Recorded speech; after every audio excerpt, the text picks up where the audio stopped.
پیچھے سے نفس لینے والی عورتوں کی نشانیاں۔ نمبر 1، بیٹھنے سے پہلے پیچھے سے کپڑا اوپر کرے گی۔ نمبر 2، شرم کیے بغیر ہجوم میں ہوا خارج کرے گی۔ نمبر 3، ناک میں انگلیاں ڈالنے کی عادی ہوگی۔ نمبر 4، جب بولے گی تو منہ سے بدبو آئے گی۔ نمبر 5، بات کرتے وقت تھوک پھینکے گی۔ نمبر 6، نہا کر بھی اس کے بدن سے بدبو آئے گی۔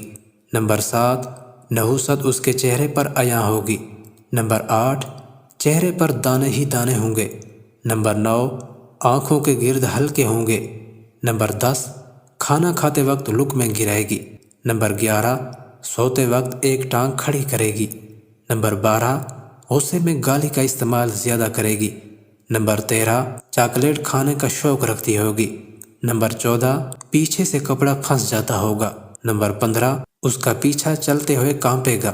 نمبر 16، گالی میں گدھے کا لفظ استعمال کرے گی۔ بیوی کو خوش رکھیں، ورنہ حمل کے دوران جب بھی بیوی سے خاوند یا کوئی اور دوسرا الجھتا ہے تو اس کے بچے کی نفسیات پر گہرا اثر پڑتا ہے، جس سے ہونے والا بچہ نفسیاتی امراض کا شکار ہوتا ہے۔